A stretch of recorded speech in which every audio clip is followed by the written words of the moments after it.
beaucoup, Sam, pour les annonces.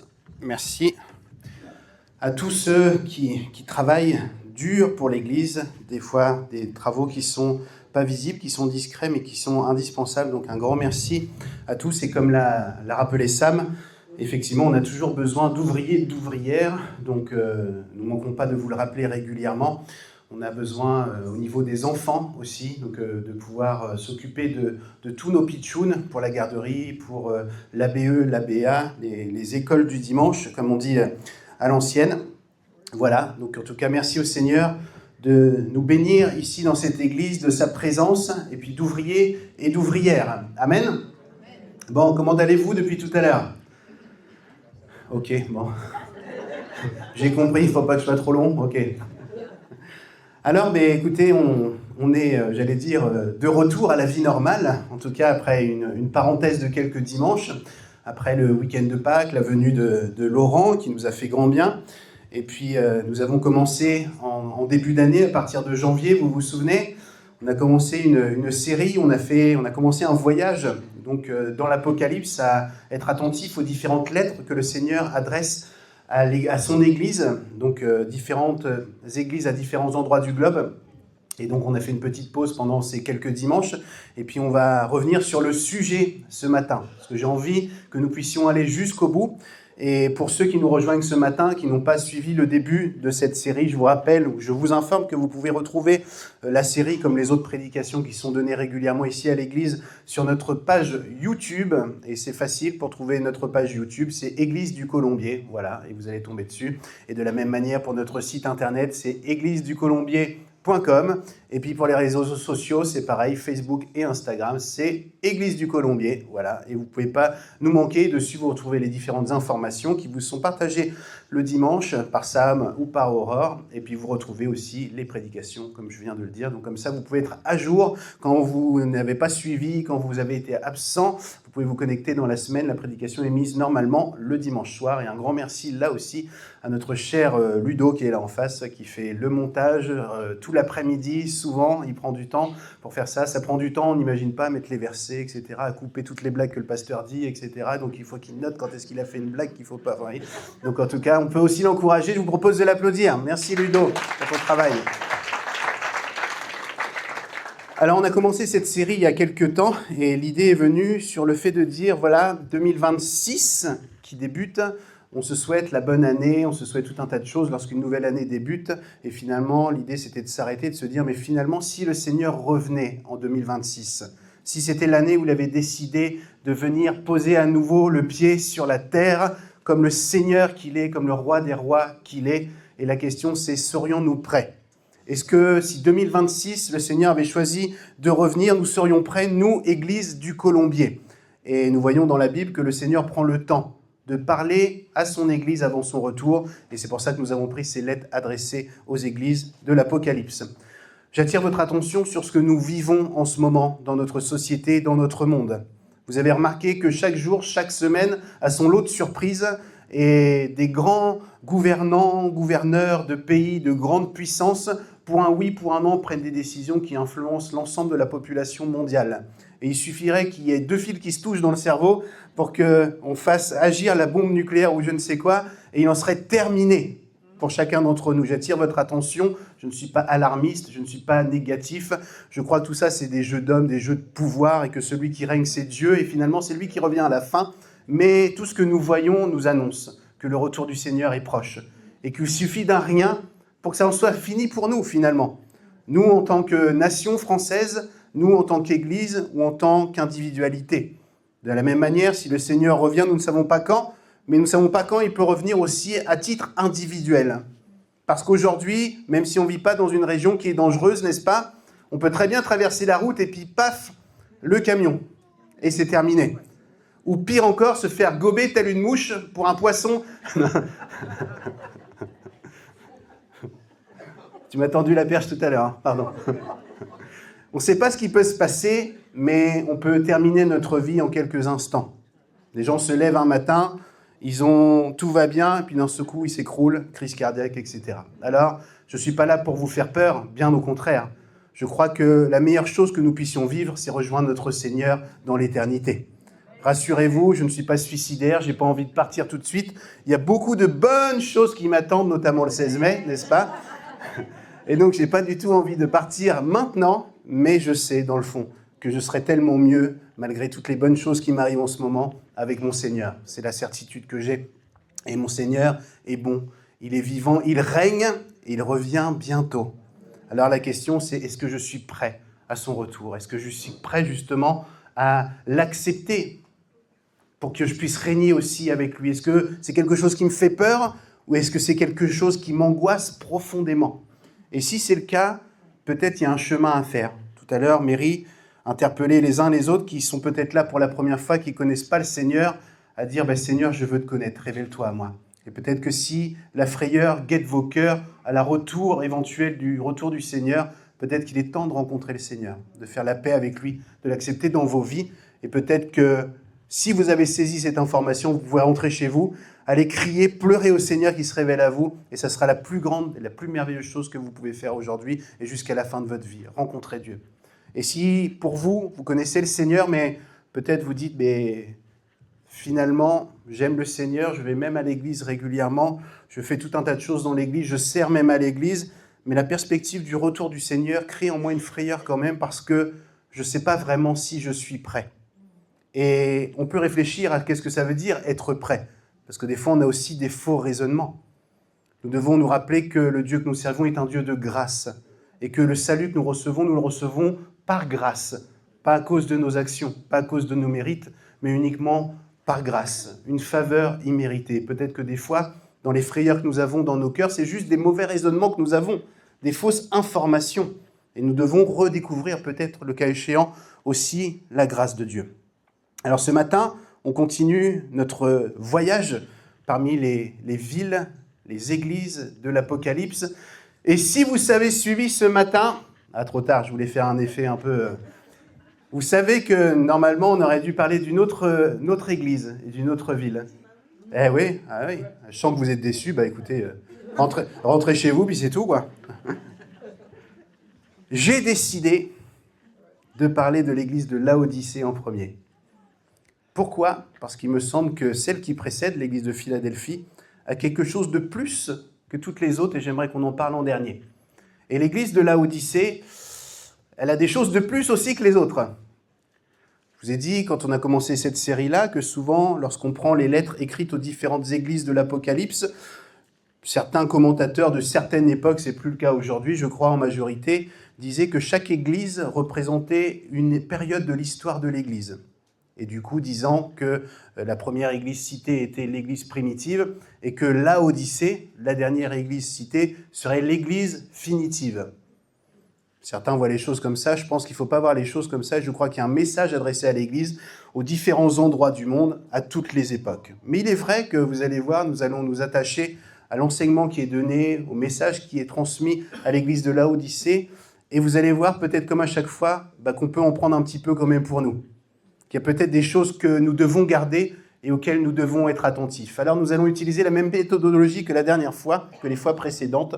C'est que pour comprendre la ville, l'église, il faut comprendre la ville et le contexte de la ville de Laodicée. Quelque chose que je ne vous ai pas dit les fois précédentes aussi, mais je peux le préciser, c'est que chaque nom de ville reflète une identité, reflète un message, a une appellation qui est en lien avec le message que le Seigneur adresse à l'église et à la ville. Par exemple, l'église d'Éphèse, son nom c'est désiré.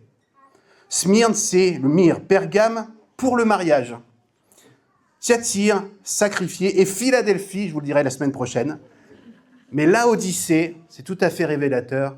Ce nom veut dire droit du peuple, domination du peuple, vengeance du peuple. Laodicée, c'est une ville riche. C'est une ville très riche. C'est un carrefour où on fait beaucoup de commerce. Okay, et c'est une ville aussi où il y a des thermes, où on va prendre soin de son corps, on va se détendre. C'est un peu le Vichy de l'époque, de la région là-bas. On y va pour faire des cures thermales. Et puis là-bas aussi, soyez bien attentifs à ce que je vais dire là précisément, on y soigne les yeux avec des collyres faits à base de poudre. C'est une ville très prospère, très riche, Tout va bien dans cette ville, si ce n'est qu'il y a des petits soucis d'ordre géologique, il y a quelques tremblements de terre par-ci, par-là. Donc ça, c'est la ville de Laodicée. L'église de Laodicée, on sait quelques informations sur elle, c'est qu'elle a certainement été implantée, elle a certainement été mise en place par l'action du Saint-Esprit, l'action du Seigneur, premièrement, mais aussi de l'apôtre Paul, puisque dans plusieurs textes, l'apôtre Paul fait référence à cette église de Laodicée, notamment dans le livre de Colossiens, chapitre 2, verset 1. « Je veux en effet que vous sachiez à quel point il est grand le combat que je soutiens pour vous, pour ceux qui sont à Laodicée, voilà, et pour tous ceux qui n'ont jamais vu mon visage. » On le trouve aussi dans Colossiens, chapitre 4, verset 16. « Lorsque cette lettre aura été lue chez vous, faites en sorte qu'elle soit aussi lue dans l'église des Laodiciens. Lisez à votre tour celle qui vous arrivera de Laodicée, etc., etc. » Donc on se connaît ces choses-là sur l'église de Laodicée. Et ce qu'on sait aussi, c'est que cette église de Laodicée implantée par Paul, dans les commencements, c'est génial. Elle a pris une ampleur phénoménale en peu de temps. J'allais envie de dire, évidemment, quand il y a un apôtre Paul qui se met au boulot, etc., donc sous l'action du Saint-Esprit, les choses se mettent en place et l'église prend un essor, prend une grande taille rapidement, très rapidement.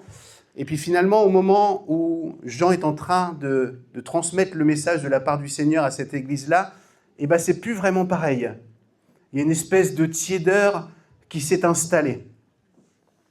C'est-à-dire qu'au début, tout le monde est des chauds bouillants, comme on dit, et puis là, ça s'est un petit peu ramolli. Peut-être que les premiers convertis ont pris de l'âge, ont été blasés par tout un tas de choses, on ne sait pas vraiment ce qui s'est passé, mais au moment où Jean interpelle cette église-là, ben, c'est plus les 30 glorieuses, c'est plus compliqué. Et voici la lettre qui est adressée à l'église de Laodicée. Apocalypse chapitre 3, verset 14. « Écrit à l'ange de l'église de Laodicée, voici ce que dit l'Amen, le témoin fidèle, le véritable, l'auteur de la création de Dieu. Je connais tes œuvres, je sais que tu n'es ni froid ni bouillant, si seulement tu étais froid ou bouillant. Ainsi, parce que tu es tiède et que tu n'es ni froid ni bouillant, je vais te vomir de ma bouche. En effet, tu dis, je suis riche, je me suis enrichi, et je n'ai besoin de rien. Et tu ne sais pas que tu es malheureux, misérable, pauvre, aveugle et nu. Je te conseille donc d'acheter chez moi de l'or purifié par le feu, afin que tu deviennes vraiment riche. Des vêtements blancs, afin que tu sois habillé, qu'on ne voit plus la honte de ta nudité, ainsi qu'un remède à appliquer sur tes yeux, afin que tu vois. Moi, je reprends et je corrige tous ceux que j'aime. Aie donc du zèle et repens-toi. Voici, je me tiens à la porte et je frappe. Si quelqu'un entend ma voix et ouvre la porte, j'entrerai chez lui. Je souperai avec lui et lui avec moi.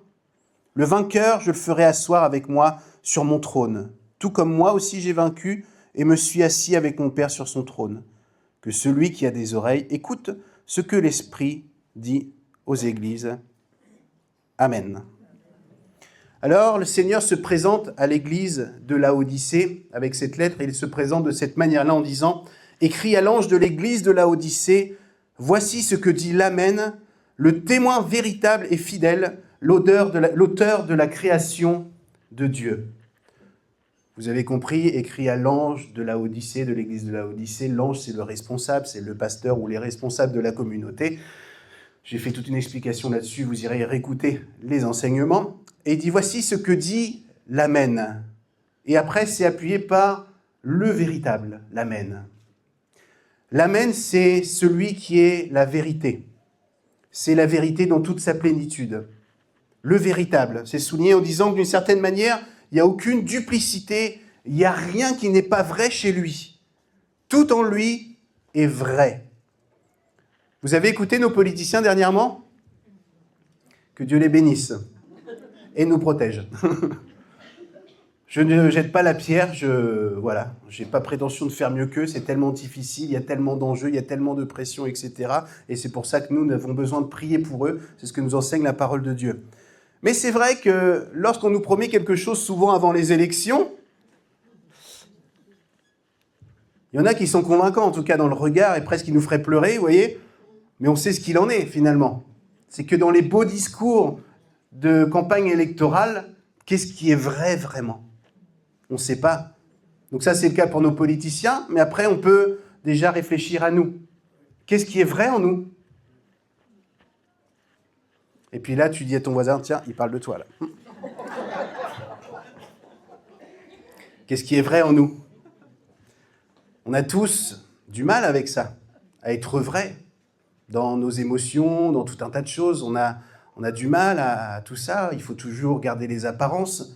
Puis des fois, dans ce qu'on peut dire aussi d'une manière ou d'une autre, sans même vouloir mentir, des fois, la vérité n'est pas toujours dans ce qu'on peut dire. Des fois, on améliore les choses. Des fois, on dramatise les choses. Voyez-vous, en tout cas, tout ça pour dire, on n'est pas là pour se faire du mal, on a tous besoin de la grâce du Seigneur. Mais que dans nos propos, dans nos attitudes, dans ce qu'on est, la vérité ne nous anime pas toujours.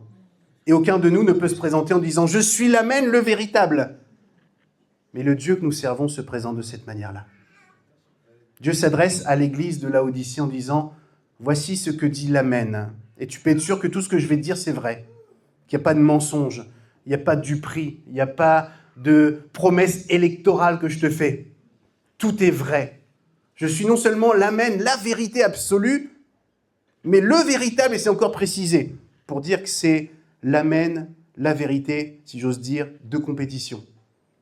Il se présente de cette manière-là à l'église de Laodicée. Mais il est dans cet attribut l'Amen tout le temps. Et lorsqu'il nous parle avec vérité, à nous aussi, église du Colombier. Il est l'Amen, le véritable, celui qui est juste et qui est vrai, qui a aucune ombre de quoi que ce soit en lui, il est vrai. Voici ce que dit l'Amen, le témoin fidèle et véritable, l'auteur de la création de Dieu.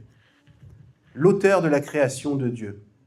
Dans ce texte, il se présente de cette manière-là, il est l'auteur de la création, de tout ce qui a été fait. Vous connaissez la Genèse, à partir du chapitre 1, etc., que la lumière soit et la lumière fut, etc. Il est l'auteur, il a pensé, il a proclamé, il a appelé les choses qui n'existaient pas à l'existence. Et lorsqu'il est question de l'auteur de la création, il est question de sa capacité. Lequel d'entre nous a déjà créé quelque chose à partir de rien?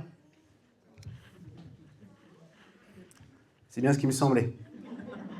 On peut créer des choses à partir de quelque chose. On peut créer des baguettes, des gâteaux à partir de farine, c'est ça, Alain? Et de choses comme ça. On peut réparer des trucs, on peut faire des meubles à base de bois et de choses comme ça, mais créer quelque chose sans rien, c'est pas dans notre capacité. Mais le Dieu que nous servons, lui, a créé toutes choses à partir de rien, juste à partir de sa parole. Il a déclaré, les choses sont arrivées à l'existence. Donc lorsqu'il est question de l'auteur de la création, il est question de sa capacité. Personne ne peut l'égaler, ne serait-ce que dans sa capacité à créer les choses. Le diable, par exemple, ne crée rien non plus. Il ne fait que prendre ce que Dieu a déjà créé et il le tord. Le diable n'a pas cette capacité de créer. Il est un voleur, nous dit aussi la Bible. Et tout ce que Dieu a créé, il le tord, il le vole et il l'utilise pour qu'on se tourne vers lui. Mais il n'est pas créateur. Dieu est créateur. Donc en se présentant à l'église de Laodicée de cette manière-là, comme il le fait à nous aussi, il nous rappelle sa capacité. Il est créateur. Et je dois nous arrêter aussi pour vous dire que le Dieu que nous servons est le Dieu des miracles. C'est-à-dire qu'il peut créer quelque chose même en nous qui n'existe pas ou qui se dysfonctionne. Je vous rappelle à ce que nous avons vécu les week-ends précédents avec notre frère Laurent qui est venu et qui nous a rappelé que le Dieu que lui sert aussi a pu créer des choses en lui qui dysfonctionnaient, qui ne fonctionnaient plus en tout cas. Et c'est le cas aussi pour chacun d'entre nous. Il n'y a rien de ce que disent les médecins, il n'y a rien de ce que disent la société dans laquelle on se trouve que Dieu ne peut pas faire. Dieu fait ce qu'il veut et nous devons placer notre foi en lui, en ce Dieu de l'impossible qui appelle les choses qui n'existent pas à l'existence. Et peut-être dans ta vie, il y a des vides, il y a des choses qui n'existent pas, mais peut-être que Dieu veut parler et créer la vie là où il n'y a peut-être rien. Amen. Dans sa capacité, il se présente comme l'auteur de la création, mais aussi dans sa sagesse. Voyez-vous, comme nous, hommes d'aujourd'hui, on joue les apprentis sorciers à faire tout un tas de choses, etc. Et on est en train de tout dérégler. Réchauffement climatique, etc., extinction des espèces. Tout ça, c'est en lien avec l'action de l'homme. Voyez-vous, Dieu a créé ce monde parfait et l'homme fait l'apprenti sorcier et est en train de tout détruire. Croyons sages, mais nous devenons de plus en plus fous. Il suffit d'un tout petit millimètre. Alors moi, je ne suis pas un spécialiste, je ne suis pas un scientifique. Je ne saurais pas qui vous indiquer pour que vous puissiez lui poser des questions. Mais de ce que j'ai lu, en tout cas, c'est que ce monde est réglé d'une telle précision qu'il suffit d'un tout petit rien pour que ça ne fonctionne pas. Quand nous réalisons ça, nous réalisons aussi la sagesse de Dieu. Non seulement il est capable, mais il est sage. C'est lui qui a fixé les limites, c'est lui qui a créé le monde comme il l'a créé parfaitement, et il n'y a rien à redire à tout ça, nous sommes incapables de dire quoi que ce soit. Pourquoi est-ce qu'il pleut plus en Normandie que dans le sud de la France ? Je dis ça, j'ai pas d'action ni en Normandie ni dans le sud de la France, mais moi j'aurais fait plutôt comme ça. Mais le Seigneur, dans sa sagesse, a estimé que les Normands devaient porter des bottes en caoutchouc et les autres des tongs. C'est le fruit de sa sagesse, parce que lui sait mieux que nous ce qui est bon pour nous. Et il a réglé ainsi l'ensemble du climat en France et partout dans le monde. Il est sage et il se présente de cette manière-là à l'église de Laodicée. Je suis l'Amen et le véritable, l'auteur de la création de Dieu. Alors maintenant que nous avons compris de quelle manière, qu'est-ce que veut imprimer dans nos esprits le Seigneur en disant cela, on est prêt à l'écouter. Quelqu'un qui est sage, on est prêt à l'écouter. Quelqu'un qui peut tout, on est prêt à l'écouter. Mais les gens qui ont toujours une solution pour des trucs et qui peuvent rien pour nous, ces gens-là, on ne les écoute pas, n'est-ce pas ? Mais le Dieu créateur de toutes choses, sage, rempli de sa capacité, lui, on va l'écouter. Alors, lorsqu'il parle de l'auteur de la création, il fait référence à quelques textes bibliques qu'on peut trouver, notamment un dans Proverbes au chapitre 8. Alors, tout le texte de 1 à 32, mais on ne va pas le lire ensemble, mais juste le début. « Écoutez, la sagesse appelle la raison et lève la voix. Elle est postée sur les hauteurs, le long des routes, au carrefour, tout près des portes de la ville, là où l'on passe pour entrer, elle fait retentir sa voix. C'est à vous, humains, que je parle. C'est pour vous que ma voix se fait entendre.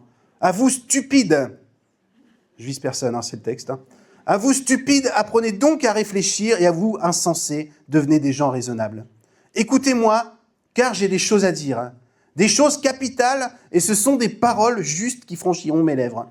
Oui, ma bouche proférera la vérité, le mal fait horreur à mes lèvres. Et vous lirez la suite de ce texte à la maison. Et ça nous rappelle aussi un texte qu'on trouve dans Job, au chapitre 38. Là aussi, vous pouvez le lire à la maison, mais on va lire le verset 4 seulement. Et c'est Job, vous savez, qui vit des choses compliquées, des choses même injustes. Et puis, à un moment donné, il craque un petit peu, et puis, vous voyez, et puis le Seigneur lui répond, quoi. Et lui dit, « Où étais-tu quand je posais les fondations du monde ? Déclare-le, puisque ta science est si profonde. » Face à nos revendications, des fois, face à nos sujets de prière, face à nos leçons qu'on donne au Seigneur, j'arrive jamais de faire des leçons au Seigneur ? Seigneur, pourquoi tu permets ça ? Pourquoi tu fais pas ça dans ma vie ? Pourquoi tu n'interviens pas dans la situation ? Ce serait tellement un sujet à ta gloire, on pourrait témoigner après, etc., mais tu fais rien. Et le Seigneur dit, mais mon garçon, t'étais où quand j'ai créé le monde ? T'étais où quand j'ai tout réglé dans le monde pour que ça fonctionne bien ? T'as quelque chose à redire ? T'as quelque chose à m'apprendre ? Vous avez des enfants ? Vous avez eu des petits-enfants ? Et puis, des fois, ils essaient de vous expliquer les choses. Non ? C'est que chez moi que ça arrive, ça. On a envie de leur dire, écoute, j'étais jeune avant toi, tu vas pas m'apprendre la vie ? Des fois, c'est ce que nous faisons avec le Seigneur. Alors le Seigneur enfonce le clou à l'église de Laodicée, mais aussi pour nous. Écoutez, je suis l'auteur de la création. J'ai la capacité, j'ai la sagesse. Où étais-tu quand je posais les fondations du monde ? Église de Laodicée, église du Colombier. Croyons tous savoir ce qui est mieux pour nous. Croyons tous savoir ce qui est mieux pour l'église. Le Seigneur est au contrôle, c'est lui qui règne. Et c'est pour ça que c'est à lui que nous donnons les clés de toutes nos décisions et de tout ce que nous voulons faire. Amen. Alors il continue à l'église de Laodicée, il dit « Je connais tes œuvres ». Il se présente toujours comme celui qui connaît. « Je sais que tu n'es ni froid ni bouillant, si seulement tu étais froid ou bouillant. Ainsi, parce que tu es tiède et que tu n'es ni froid ni bouillant, je vais te vomir de ma bouche. » Voilà, bon appétit. « Je sais que tu n'es ni froid ni bouillant, si seulement tu pouvais être froid ou bouillant. » C'est adressé à l'église de Laodicée. Rappelez-vous le contexte de la ville. C'est une ville qui est riche. Et puis, on a vu que l'église a bien commencé, mais une espèce de tiédeur qui s'est installée. Elle n'est ni froide, ni chaude bouillant. Elle est tiède. C'est l'église de Laodicée, bien sûr, à qui est fait ce reproche. Voici ce que dit l'Amen, le véritable, auteur de la création de Dieu. Église du Colombier. Que dirait-il de nous? C'est difficile d'être bouillant tout le temps, hein, ou ça fatigue, hein. On a besoin des bonnes nuits d'être toujours chaud, bouillant. On rencontre souvent le Seigneur et puis c'est génial, on est bouillant et puis on sait que la vie ne nous épargne pas, qu'il y a des difficultés, qu'on traverse des galères. Et puis l'époque dans laquelle on vit aussi, qui est différente de celle à laquelle est écrite cette lettre, mais elle est quand même présente, où on nous dit de nous taire en tant que chrétiens, qu'il ne faut pas prendre position, qu'il ne faut pas faire telle et telle chose. Et puis, on est tellement assujettis, tellement écrasés par le poids des choses à accomplir dans notre vie. Le poids de la société, le travail, l'éducation des enfants, ramener de quoi manger, payer les factures, acheter tout un tas de trucs dont finalement on n'a pas besoin. Tout ce dont on doit faire pour s'occuper, pour pouvoir vivre, pour être dans les standards de notre époque, tous ces poids pesants, je crois que des fois, nous attiédissent un peu. Et que finalement, notre ferveur dans notre foi, qui a certainement démarré à un moment donné, aujourd'hui, on ne sait plus si on est froid ou si on est chaud, on est entre les deux. Ça dépend des jours. Et finalement, il n'y a aucune accusation. Nous sommes tous concernés par l'interpellation du Seigneur à l'église de Laodicée, mais du coup, je pense que ça s'adresse un petit peu à nous. Et finalement, si on est honnête, on peut faire le choix de regarder dans nos vies et de dire oui, je pense qu'à un moment donné, je suis plus dans la tiédeur que dans l'explosion de joie et de chaleur et d'intensité. Je ne suis pas bouillant, mais en même temps, je ne suis pas froid parce que j'aime mon Seigneur. Mais je suis un peu quand même timoré et un peu tiède. J'ai peut-être accepté dans ma vie des choses qui ont éteint au fur et à mesure la chaleur qu'il y avait dans mon cœur, qu'il y avait dans ma vie. Vous avez remarqué, parce que vous avez tous des douches ou des baignoires ou des robinets chez vous, que vous mettez l'eau chaude, bouillante, et puis quand vous mettez de l'eau froide de plus en plus, elle tiédit, puis elle devient complètement froide. C'est une image que nous devons saisir aussi pour notre vie spirituelle. Nous sommes en relation avec Dieu, nous le rencontrons, nous sommes bouillants, et puis l'eau froide, c'est tout ce dont j'ai énuméré tout à l'heure. Les difficultés, les pressions et toutes ces choses-là. Et à un moment donné, on ouvre l'eau du robinet de nos vies, de nos cœurs, de notre louange, et on n'est plus bouillant, on est tiède. Aucune accusation, aucune remarque. La louange est l'expression du cœur et pas des gestes, bien entendu. Mais des fois, je me dis, dans la louange, quand même, on n'est pas trop chaud bouillant, quoi. On est un petit peu timoré. Je te loue de tout mon cœur, Seigneur, alléluia. Mais l'explosion de joie n'est pas souvent là. Nous sommes souvent en lien aussi avec notre culture. Alors, on n'est pas tous de la même culture, même si on vit en France. Mais nous, on a un peu de mal en France à exprimer les choses et on est souvent très tiède dans notre manière d'exprimer les choses, sauf, comme je disais la semaine dernière, lorsqu'il faut râler, là, on est bouillant, on est chaud bouillant, tout le temps. Je connais tes œuvres, je sais que tu n'es ni froid ni bouillant, si seulement tu étais froid ou bouillant. Ça veut dire, d'une certaine manière, Église de Laodicée, il faudrait que tu choisisses un camp. Soit tu es bouillant, soit tu es froid. Mais la tiédeur, ça ne me va pas, et je vais expliciter la suite après. La tiédeur, ça ne me va pas. J'aimerais que tu sois chaud, bouillant, ça c'est ce que je souhaite.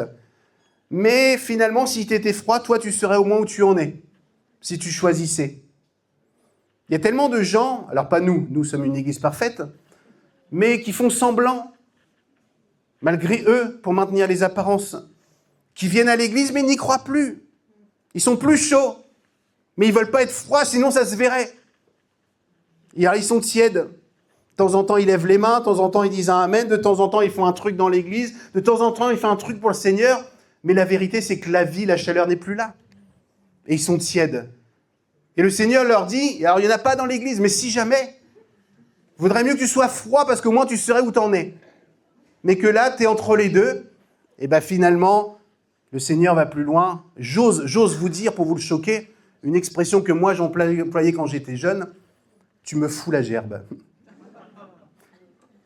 Parce que tu n'es ni froid ni chaud, je vais te vomir. C'est ce que ça veut dire, on est d'accord? C'est quelque chose qui m'est insupportable. C'est quelque chose que je ne peux pas garder. Je ne peux pas avoir une relation comme ça, mi-figue, mi-raisin. ça me donne envie de vomir. C'est ce que dit le texte, je ne l'ai pas inventé. Si seulement tu étais chaud ou si tu étais froid. Mais tu es entre les deux, tu es tiède. Pourquoi est-ce que le Seigneur emploie cette expression-là? Quelque chose que je ne vous ai pas dit, c'est que cette ville de Laodicée, elle a beau avoir des stations thermales, il n'y a pas de source véritablement où elle peut puiser de l'eau pour boire. C'est-à-dire que l'eau, elle a fait venir de loin avec des aqueducs, ok, et qui prennent, c'est pas la technologie moderne d'aujourd'hui, il n'y a pas de moyen de réfrigérer l'eau, n'est-ce pas? Et donc cette eau, elle circule en plein cagnard, ok, elle part fraîche, elle circule en plein cagnard, et lorsque peuvent puiser les gens de Laodicée, il n'y a pas de robinet à l'époque, en tout cas quand l'eau arrive là-bas, elle est tiède. Et donc tout le monde sait à cette époque-là qu'à Laodicée, l'eau, pas du robinet, mais l'eau qu'on peut boire là-bas, elle est tiède. Et qui aime boire de l'eau tiède ici? D'eau chaude pour boire du thé, d'accord? Des tisanes, ou de l'eau fraîche. Mais de l'eau tiède, comprenez? Alors le Seigneur s'adresse à l'église de Laodicée, et il prend cette image que du coup ils comprennent bien. Quelque chose qui est tiède ne désaltère pas. Et ça donne même envie de vomir. Si seulement tu étais chaud ou froid, si tu étais bouillant ou froid, mais tu es tiède. Ainsi, parce que tu es tiède et que tu n'es ni froid ni bouillant, je vais te vomir de ma bouche. Ce que veut le Seigneur, c'est pas que les gens soient froids, c'est qu'ils soient bouillants. Regarde ton voisin, dis, Seigneur veut que tu sois bouillant.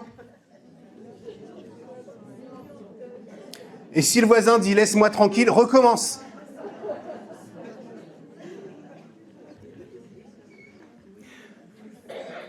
Le problème de l'église de Laodicée, c'est qu'elle est tiède. Et le fait qu'elle soit tiède, c'est qu'elle vit dans l'illusion. Elle ne sait pas où elle en est. Peut-être qu'elle fait des trucs dans l'église, peut-être qu'elle fait des actions, même des actions humanitaires, même qu'elle s'engage, mais elle a l'impression d'eux, mais elle n'est pas. La tiédeur est le symptôme de quelqu'un qui vit dans l'illusion. Si on est froid, on n'est plus dans l'illusion, c'est qu'on est froid, on a choisi.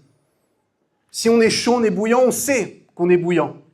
Si on est tiède, peut-être qu'on est dans l'illusion. En tout cas, c'était le cas de l'église de Laodicée. Le Seigneur dit en effet, « Tu dis, je suis riche, je me suis enrichi et je n'ai besoin de rien. Et tu ne sais pas que tu es malheureux, misérable, pauvre, aveugle et nu. Tu dis, je suis riche, je me suis enrichi. » C'est certainement, dans ce contexte-là, d'un point de vue vraiment pécunier. La ville est riche, la ville est prospère. Il est fort probable que l'Église aussi soit prospère d'un point de vue financier. Je suis riche, je me suis enrichi, je n'ai besoin de rien. J'ai même plus besoin de prière, j'ai même plus besoin de demander à Dieu d'intervenir, parce que si je veux aller en mission à l'autre bout du monde, j'ai la caillasse pour y aller. Je n'ai plus besoin de Dieu. Je suis riche, je peux pourvoir aux besoins de la communauté. Il fait froid l'hiver, il y a du chauffage, on peut payer. Il pleut, il n'y a pas de souci, on a une toiture, on a pu acheter un local.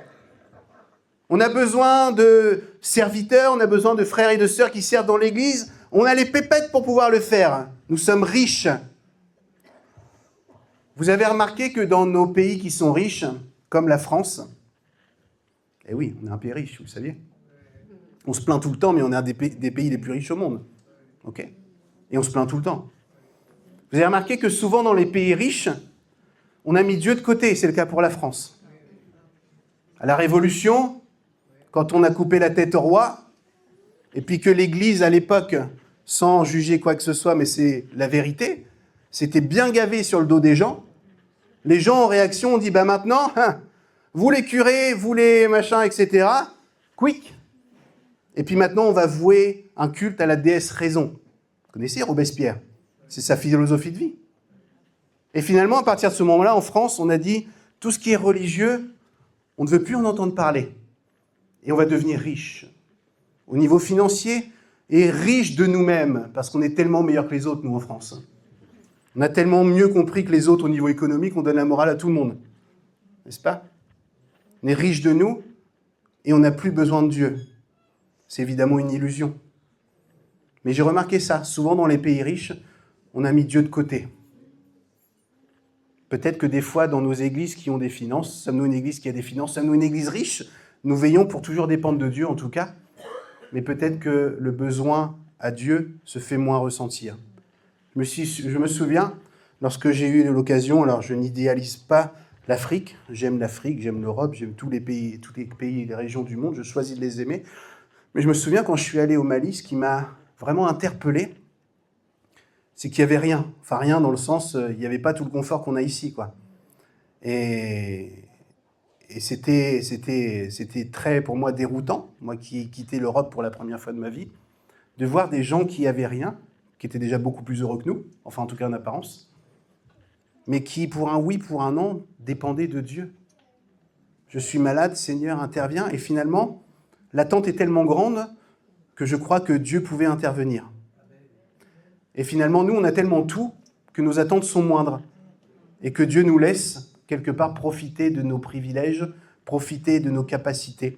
Et je crois que dans les temps que nous vivons, où le Seigneur est en train d'ébranler, y compris la France, il enlève nos sécurités sociales, chômage et compagnie, toutes ces choses-là, je crois que nous allons pouvoir crier à Dieu et que là, il va pouvoir se révéler. En tout cas, l'Église là-bas est riche. Je me suis enrichi et je n'ai besoin de rien. Si, lorsque tu pries le matin, tu n'as plus rien à demander au Seigneur, tu es en danger. Si quand tu te lèves le matin et que tu n'as pas besoin de l'action de Dieu dans ta vie, c'est qu'il y a un problème. C'est que peut-être tu t'es rempli d'illusions. Peut-être que tu crois que c'est ta capacité à toi qui va te permettre de tenir jusqu'au soir. Peut-être que c'est ta sagesse qui va te permettre de vivre jusqu'au soir. Mais en tout cas, tu as oublié l'essentiel. C'est que tu as besoin de Dieu et de la grâce de Dieu à chaque instant dans ta vie. Je me suis enrichi, je n'ai besoin de rien. Et tu ne sais pas que tu es malheureux. Tu es misérable, pauvre, aveugle et nu. Tu ne sais pas que tu es malheureux. Tu te caches derrière des artifices. Tu te caches derrière tout un tas de trucs, mais tu ne sais plus où tu en es. C'est bien de savoir où on en est, c'est bien de savoir ce qu'on vit, et c'est bien de plus et de ne pas être dans l'illusion. Vous connaissez Thomas d'Aquin? Vous avez entendu parler, ça vous dit quelque chose vite fait? Si vous êtes issu d'une tradition catholique, vous avez certainement entendu parler de ça. Mais il paraît que Thomas d'Aquin, donc nos amis catholiques vont dire Saint Thomas d'Aquin, moi je dis Thomas d'Aquin, il a été utilisé par le Seigneur, sans aucun doute, vraiment quelqu'un avec une relation avec le Seigneur. Et puis, un jour, paraît-il, qu'il croise un ecclésiastique, certainement le pape. Et puis, le pape, il est, à l'époque, il faut aller dans le contexte de l'époque, il est un peu blindé, il a un peu plein d'argent sur lui, etc. Il est sur un cheval avec une remorque derrière avec de l'or, etc. Et puis, il croise Thomas d'Aquin. Et puis, il lui dit, paraît-il, qu'il lui tient le discours, tu vois, l'Église ne peut plus dire maintenant, je n'ai plus argent ni or, je n'ai plus de besoin, etc., parce que maintenant, nous avons tout ce qu'il faut. Et puis, Thomas d'Aquin, avec la sagesse certainement du Saint-Esprit, lui a dit, oui, peut-être, mais l'Église ne pourra plus dire, lève-toi, prends ton lit et marche. Vous avez compris? C'est-à-dire que des fois, notre richesse, d'une certaine manière, amoindrit notre foi et notre capacité d'action. Nous disons, nous pouvons, nous sommes riches, nous avons... Mais où est notre foi? Et de quelle manière Dieu peut agir au travers de notre foi? Nous avons tout ce qu'il faut, mais peut-être que nous avons perdu l'essentiel, la foi qui peut dire « Lève-toi, prends ton lit et marche ».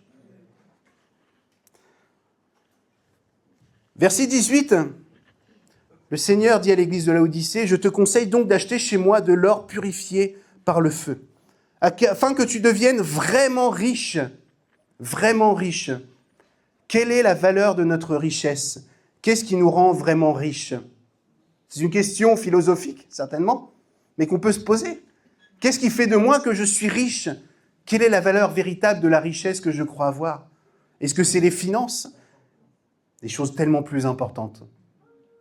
Vous le savez, je reviens souvent sur ça, mais lorsqu'on part, lorsqu'on quitte ce monde, lorsqu'on a la possibilité de prendre le temps de quitter ce monde, lorsqu'on est âgé ou maladie ou je ne sais quoi, et qu'on réfléchit à l'essentiel. Je vais vous dire quelque chose. Les comptes en banque, les livrets, les machins, les trucs comme ça, on s'en fout. C'est là qu'on réalise la véritable richesse. C'est d'abord, quand on est croyant, le fait de dire « Je suis tellement heureux d'avoir rencontré Dieu ». Et puis après, la richesse, elle est dans nos relations. C'est nos familles, c'est nos enfants, nos époux, nos épouses, les gens qu'on aime, nos familles. Et on vit dans une société où nos familles sont à côté. On est riche, on est blindé, on a tellement une belle maison avec une piscine. Et on est tout seul dans l'eau, tel un poisson rouge. Et on oublie que la richesse, elle est dans nos relations. Et le diable fait tout pour pourrir nos relations. La richesse de notre Église, ce n'est pas le local, mais c'est nous. C'est nous. Et nous devrions, plus en plus, et je bénis le Seigneur de ce qu'on peut vivre, par exemple, le dimanche midi, lorsqu'on est ensemble, on commence à se connaître les uns les autres, on se fait des blagues, on découvre qu'il y en a qui cuisinent super bien et d'autres qui feraient mieux de manger les plats des autres et des choses comme ça, vous voyez. On apprend à se connaître et c'est ça qui a de la valeur dans l'Église. L'Église a la valeur, c'est nous tous. On choisit de s'aimer, on choisit d'être ensemble. L'argent, les réunions, tout ça, ça n'a pas de valeur. La richesse, c'est dans nos relations, dans notre relation avec Dieu et notre relation les uns avec les autres. Que tu sois vraiment riche. Des vêtements blancs afin que tu sois habillé et qu'on ne voit plus la honte de ta nudité, ainsi qu'un remède à appliquer sur tes yeux afin que tu vois. Et là, vous êtes en train de comprendre pourquoi je vous ai parlé du contexte tout à l'heure, où je vous ai dit que la ville de Laodicée, il faisait un collyre avec de la poudre pour soigner les yeux.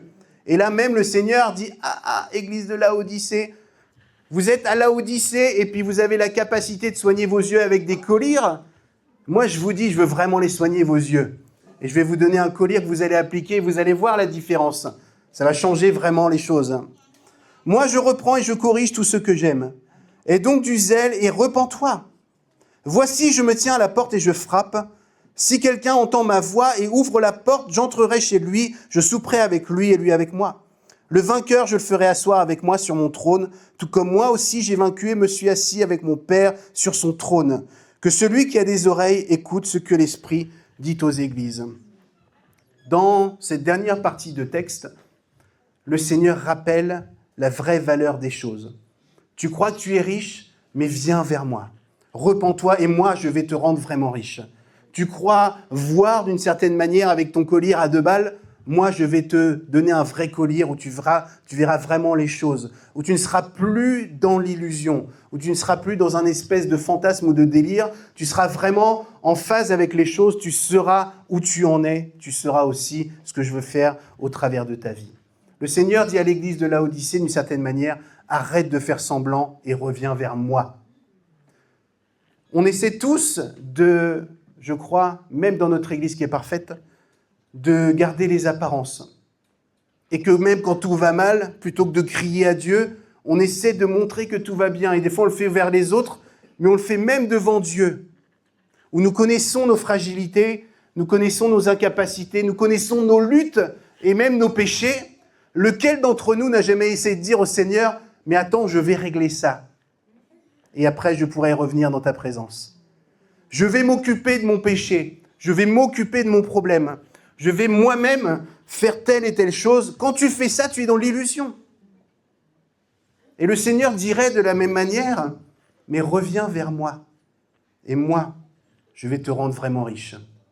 Moi, je vais m'occuper de ton péché. Moi, je vais m'occuper de ton problème. Laisse-moi agir, laisse-moi faire, et tu vas voir la différence. » Combien de frères, de sœurs luttent toute leur vie en essayant de rentrer dans ce que Dieu a préparé pour eux, en essayant de régler par eux-mêmes, en marchant par eux-mêmes, avec leur propre richesse. Et puis combien même ils y arrivent, ils seraient tentés de dire « Je suis riche, maintenant je n'ai besoin de rien, parce que j'arrive tout à accomplir. » Toute ma pensée religieuse, toutes les étapes que je m'étais mis en tête pour pouvoir accéder à un certain level, je les ai accomplies. Et maintenant, je dis, je suis riche, je me suis enrichi, je n'ai besoin de rien. Et le Seigneur dirait, mais tu ne sais même pas que tu es pauvre, aveugle et nu.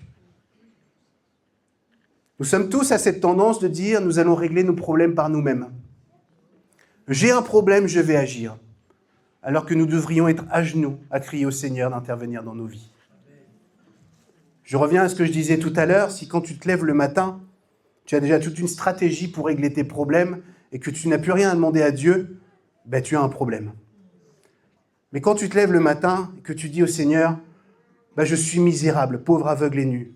Ça fait des années que je suis dans l'église et peut-être que les autres me voient comme un saint, comme un méga spirituel, mais en vérité, je sais qui je suis et j'ai tellement besoin de ta grâce. C'est là où le Seigneur peut se révéler.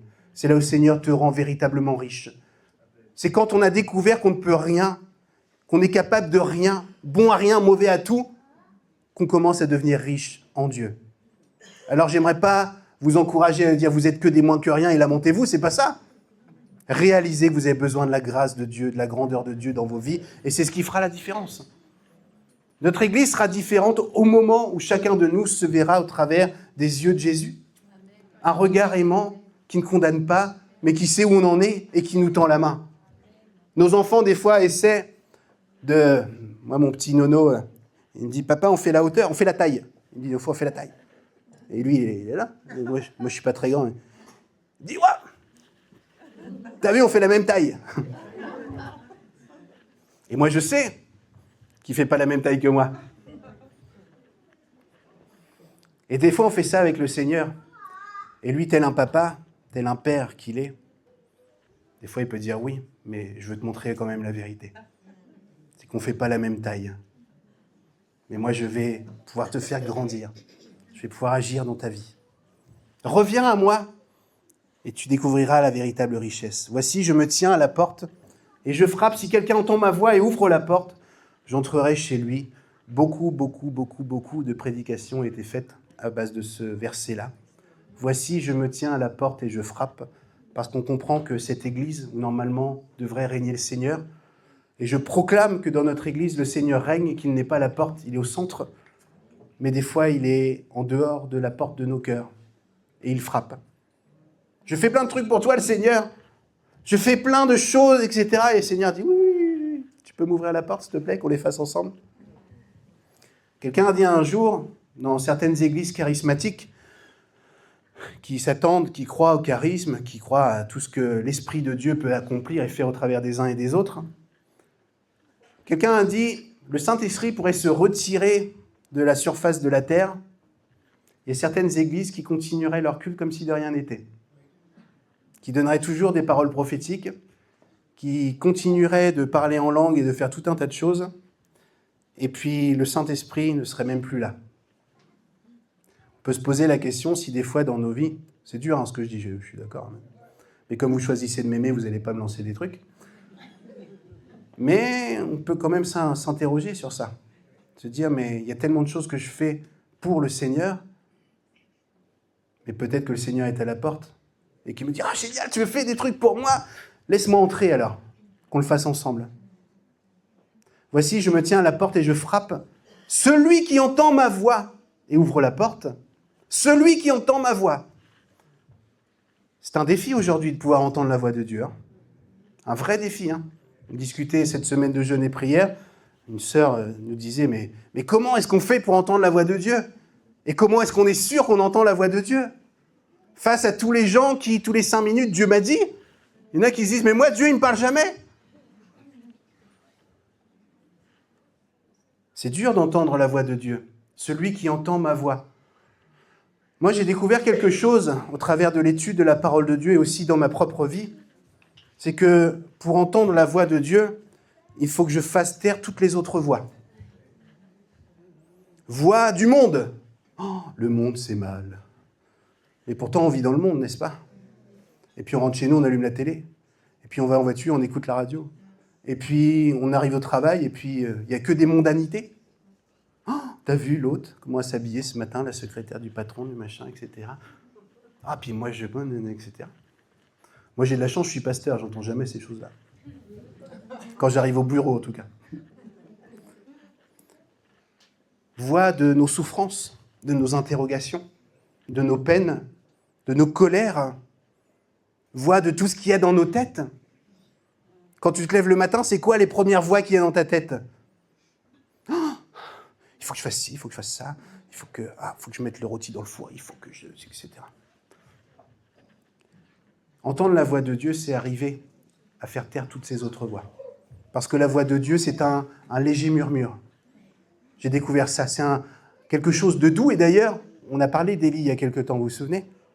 Ou Élie qui n'arrive plus à entendre la voix de Dieu, il se lamente, il est dans la grotte et il dit « Oh, je vais mourir !» Et Dieu l'emmène dans la caverne, et puis il y a du gros bruit, il y a du gros vent, tremblement de terre, et le texte dit que Dieu n'était pas dans tout ça. Et c'est quand il y a un léger murmure, une légère brise, que Dieu parle à Élie. Il est de même dans nos vies. Nous ne pouvons pas entendre la voix de Dieu.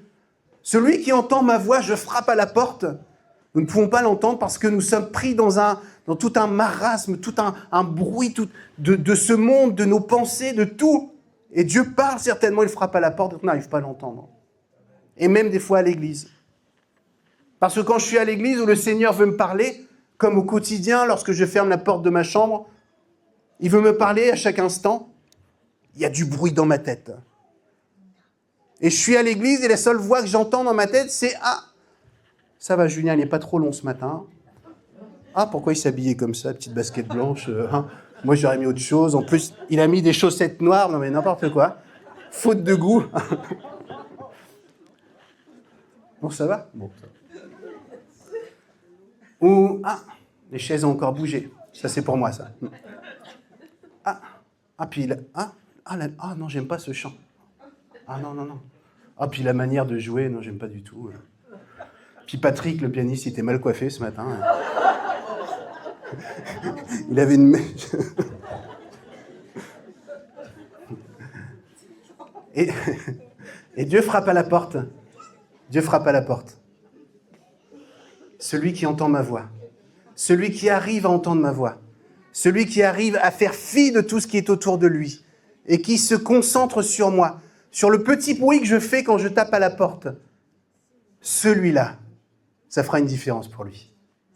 Celui qui arrive à entendre ma voix aujourd'hui, à l'époque où les médias de jour en jour nous bourrinent le cerveau de mauvaises nouvelles, où on nous parle de guerre, de crise économique, bientôt un nouveau variant Covid qui agit en Chine qui arrive bientôt. On se prépare, ok ? On se prépare. Ah bon ? Ah, t'écoutes pas. Qu'est-ce qu'on fait, Seigneur ? Parle-nous. Et le Seigneur dit, oui, je parle.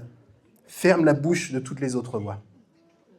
Voici, je me tiens à la porte et je frappe. Si quelqu'un entend ma voix et ouvre la porte, j'entrerai chez lui, je souperai avec lui et lui avec moi. C'est la promesse du Seigneur à l'église de Laodicée, mais c'est une promesse aussi qui est valable pour nous. Je disais tout à l'heure en introduction que peut-être que la perspective du retour du Seigneur me fait froid dans le dos, me fait frémir. Peut-être que le Seigneur est à la porte finalement. Et que s'il était dans la maison avec moi, c'est quelque chose qui ne me ferait pas peur. Parce que je suis en train de souper avec lui. Tu dresses devant mes ennemis une table en face de mes adversaires. Souper avec le Seigneur, la table. Je ne sais pas si ça vous est déjà arrivé de manger avec des gens que vous avez en estime, des gens qui sont importants, ou peut-être des gens qui sont connus. Je ne sais pas quel est votre délire, si je peux dire, mais quand on est à leur table, on se dit quand même, c'est bien, je suis content d'être à cette table-là. Et l'espace d'un instant, c'est ce qui devient une priorité. Passer du temps à table avec la personne qu'on a en estime, voyez-vous ? Et le Seigneur dit, celui qui entend ma voix, j'entrerai chez lui et je souperai avec lui. Je passerai du temps avec lui, j'échangerai avec lui. Et on se réjouira autour de la table. Et d'une certaine manière, à la table du Seigneur, toutes les autres voix, tout ce qui se passe à l'extérieur, on s'en fout, quoi. Voici, je frappe à la porte. Celui qui arrive à entendre ma voix, j'entrerai chez lui. Peut-être que la crainte que tu as dans ton cœur, c'est que le Seigneur, à un moment donné, tu l'as laissé derrière. Peut-être que tu vas à l'église, peut-être que, oui, dans le fond, tu aimes le Seigneur, mais tu n'aimes pas trop qu'il mette ses mains dans tes affaires. Finalement, de temps en temps, tu ouvres un peu la porte. Ah, Seigneur, tu es toujours là, tu frappes, génial. Mais laisse-moi tranquille dans mes affaires. Laisse-moi gérer, laisse-moi régler mes problèmes. Laisse-moi vivre dans l'illusion. Je suis riche, je suis enrichi, je n'ai besoin de rien. Et le Seigneur dit, mais non, je frappe. Tu es dans l'illusion. Tu es nu, aveugle. Et tu as besoin de voir les choses autrement. Je crois que c'est un appel qui nous est lancé à nous, en tant qu'Église, mais à titre individuel aussi. C'est adressé à l'Église de Laodicée, mais c'est aussi adressé à nous. Et avant le retour du Seigneur, nous devons faire le choix de faire entrer Jésus dans nos cœurs et dans nos vies, et qu'il continue de rester là dans notre Église, dans notre communauté. Je crois que des fois, il y a des choses qu'on fait par habitude, il y a des choses qu'on fait parce qu'on a toujours fait comme ça, et c'est pas négatif, mais est-ce que le Seigneur, des fois, ne voudrait pas faire les choses autrement ? Peut-être, en reprenant le texte, dire « Voici, je frappe à la porte. Peux-tu me laisser entrer un peu ? J'aimerais vous mener plus loin et faire peut-être les choses autrement. » Qu'on passe plus de temps ensemble et qu'on oriente peut-être les choses d'une manière différente. « Oui, mais non, j'ai toujours fait comme ça. » Et le Seigneur te dit « Laisse-moi entrer. Je frappe avec amour à la porte. Je ne défonce pas la porte. Je frappe. Je te demande la permission. Je veux passer du temps avec toi. » C'est ce que le Seigneur fait lorsque nous nous réunissons chaque dimanche. C'est ce que, je crois, le Seigneur veut faire dans nos quotidiens. Quand nous nous levons le matin, le Seigneur est celui qui frappe à nos portes. Aujourd'hui, je veux régner dans ta vie. Aujourd'hui, je veux souper avec toi, je veux dîner, je veux petit déjeuner avec toi. J'ai besoin de te parler. J'ai besoin de répondre à tes besoins. Je veux passer du temps avec toi. Je cite notre cher Bernard, que nous aimons. Il est au Togo, pensons à lui, prions pour lui. A priori, les choses se passent bien. J'ai demandé à Daniel, je demanderai des nouvelles à Daniel. Mais on avait une pastorale dernièrement, et puis c'est lui qui intervenait. Et puis, c'est lui qui l'a dit. Il a dit, bon, les gars, je vais causer comme un vieux. Mais il nous disait, moi, ce que j'ai découvert dans tout mon ministère, c'est qu'au début, j'étais comme tout le monde. Je voulais une grande église, je voulais tout un tas de choses, etc., etc. Et puis il dit, finalement, j'ai découvert, après des gamelles, après tout un tas de choses, que le plus important, c'est pas l'église. L'église, c'est l'œuvre de Jésus. C'est lui qui l'a bâtie.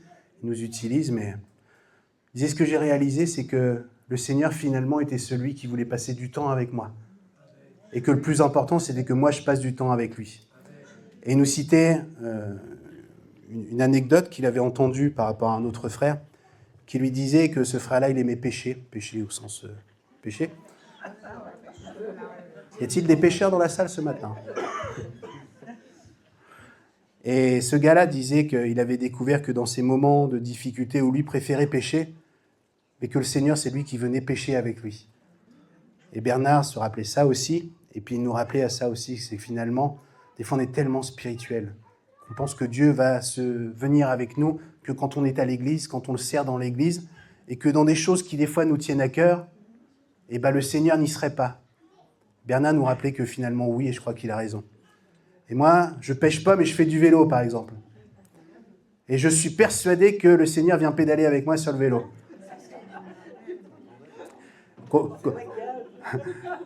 Vous comprenez l'idée, hein ? C'est l'assistance électrique. Comprenez l'image, bien entendu. Je dis ça pour sourire. Mais qu'il est celui qui va venir aussi dans des choses qui nous plaisent à nous, qui ne nous perdent pas. Vous comprenez ? Le Seigneur est un Dieu de relation. Il est un Dieu saint, mais il est un Dieu de relation. Et vous savez que lorsqu'Adam et Ève ont chuté, la première chose que Dieu fait, c'est qu'il va dans le jardin toujours chercher les relations. Adam, Ève, où êtes-vous ? Je frappe à la porte. Est-ce que vous pouvez entendre ma voix ? Mais non, on est tout nus. Tu ne peux pas rentrer. Je frappe à la porte. Je veux avoir une relation avec vous. Père éternel, merci de ta parole. Merci de nous interpeller. Merci de nous faire du bien. Merci de nous rappeler ton amour. Merci de nous rappeler que tu es ce Dieu qui veut être en relation avec nous, qui nous aime et qui ne cesse de frapper à la porte de nos cœurs pour que nous puissions t'ouvrir, Père. Merci de le faire ce matin, Seigneur, pour chacun de nous, ceux qui se sont peut-être nourris d'illusions, qui peut-être se sont dit « je n'ai besoin de rien ». Seigneur, que tu puisses frapper à leur porte et qu'ils puissent t'entendre ce matin. C'est ma prière pour chacun de nous. C'est ma prière pour notre Église aussi. Si des fois nous bordons d'illusions aussi, où nous croyons que nous sommes arrivés, où nous croyons que nous n'avons plus besoin de tel ou de tel aspect, Père, viens frapper à la porte de nos cœurs et que nous puissions surtout t'entendre. Merci pour l'action de ton Saint-Esprit. Merci, Seigneur, de jamais nous laisser tranquilles, Seigneur, dans nos illusions. Et Père, je prie, Seigneur, pour moi-même, je prie pour chacun de nous, je prie pour l'Église. Et Père, je veux te demander, Seigneur, que tu puisses peut-être ranimer notre flamme. Et Seigneur, te demandons pardon pour notre tiédeur, à tout niveau. Et te demandons, Père, rends-nous bouillants ce matin. Nous ne voulons pas développer des apparences, nous ne voulons pas être dans l'illusion, là encore, Seigneur. Nous voulons véritablement, dans nos cœurs, que tu puisses nous rendre bouillants pour toi. Bouillants pour ton service, bouillants pour te louer, pour t'adorer. Père, ce que nous ne pouvons pas faire, ton esprit peut le faire en nous. Père, je demande à ton esprit d'agir en chacun de nous ce matin. Au moment où nous ouvrons la porte, Père éternel, que ta grâce soit en action sur chacun de nous. Ton retour est proche, nous le croyons. Et Seigneur, nous souhaitons être prêts et nous souhaitons, lorsque tu reviens, être assis à ta table, en train de souper avec toi. Seigneur, fais-nous grâce ce matin. Et dans ta grâce, Seigneur, si nous sommes tellement pris dans nos ténèbres, dans nos raisonnements ou dans des voix qui étouffent ta voix, Père, fais jaillir la lumière dans les ténèbres vraiment ce matin. Seigneur, que nous puissions percevoir ta voix ce matin, Père. Nous attendons à toi, Seigneur Jésus. Que la gloire te revienne, Dieu Tout-Puissant. Amen. Je vous souhaite un bon dimanche. Que le Seigneur vous bénisse. Gardons ce que nous avons reçu dans nos cœurs ce matin. Ne manquez pas de vous faire des gros bisous, des gros boujous, comme on dit chez moi, de vous saluer les uns les autres, mais plus que de vous saluer, de vous intéresser les uns aux autres. Vous avez vos copains, vos copines dans l'église, trouvez d'autres copains, d'autres copines. Essayez de créer des relations, parce que là est la véritable richesse. Amen. Que Dieu vous bénisse.